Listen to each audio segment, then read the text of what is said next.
Tapi Pak Gatot, pertanyaan saya adalah seberapa besar sesungguhnya aksi-aksi ini, aksi bela Islam, mereka menuntut keadilan, yaitu supaya terdakwa dihukum maksimal. Tapi kemudian bagaimana menjawabnya, atau bagaimana analisa Panglima bahwa aksi ini bisa juga didomplengi pada aksi yang berujung pada kudeta Presiden Jokowi? Kudeta Presiden Jokowi, saya agak tersinggung dikatakan seperti itu. Karena saya sebagai umat Islam juga. Perlu saya buka memori. Muhammadiyah didirikan oleh Kiai Ahmad Dahlan pada 28 November 1912. Dan Nahdlatul Ulama pada tanggal 31 Desember 1926 dengan Kiai Hasyim Asy'ari. Belum Sumpah Pemuda. Dan yang membuat persatuan karena dua, saya katakan, tiang agama di Indonesia tadi. Sebelum kemerdekaan. Pada saat perjuangan merebut kemerdekaan, pasti dimotori oleh para kiai, para ulama, sehingga santrinya bergerak. Karena mayoritas masyarakat Indonesia adalah Muslim.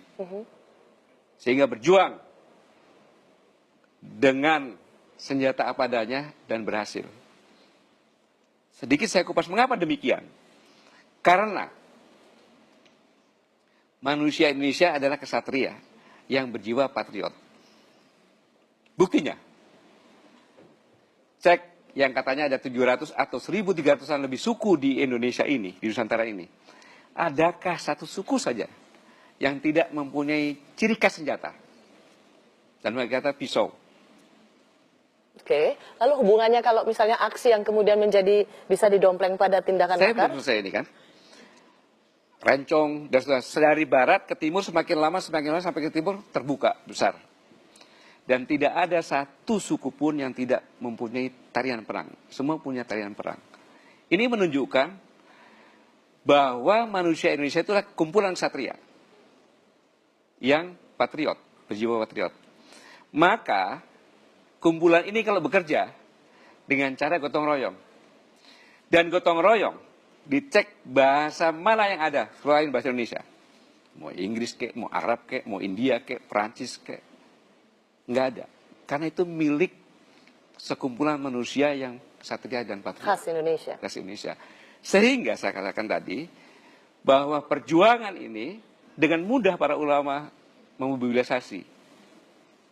TNI belum ada pada saat itu. Jadi yang memerdekakan bangsa ini adalah mayoritas umat Islam, umat Katolik, umat Hindu, umat Buddha, dari berbagai macam suku yang tinggal di sini. Nah, makar, masa mayoritas Islam yang memerdekakan bangsa ini, kemudian pada saat bangsa ini baru masih bayi, apalagi TNI, mendengar informasi bahwa Nika membonceng sekutu akan menyerang ke Surabaya, Bung Karno minta fatwa kepada Kiai Haji Hasyim Asy'ari. Fatwa jihad. Itulah lahirnya revolusi jihad. Revolusi jihad. TNI pun sama. Dan seharusnya itu tanggal 9. Oke. Tapi ditunda. Ditunda, kenapa ditunda? Karena menunggu ulama dari Jawa Barat. Kiai Haji Abbas. Dialah yang memimpin di sana. Intinya Bapak tidak melihat sedikit pun ada indikasi bahwa aksi ini bisa didompleng untuk tindakan makar. Saya lanjutkan. Mereka melawan senjata modern dengan bambu runcing, dengan senjata perang seadanya. Tapi bisa membunuh pimpinannya. Apakah sejak perjuangan merebut kemerdekaan, yang mayoritas adalah umat Islam, kemudian mempertahankan kemerdekaan umat Islam, kemudian umat Islam akan merusak negara ini? Tidak mungkin. Buktinya, 411, 212, damai, aman, tertib. Ini kan berita hoax saja yang menyampaikan seperti itu. Sehingga menakut-nakuti kita semuanya gitu. Jangan takut. Indonesia tidak bisa ditakut-takuti. Karena kita kumpulan manusia kesatria yang berjiwa patriot. Itu dia.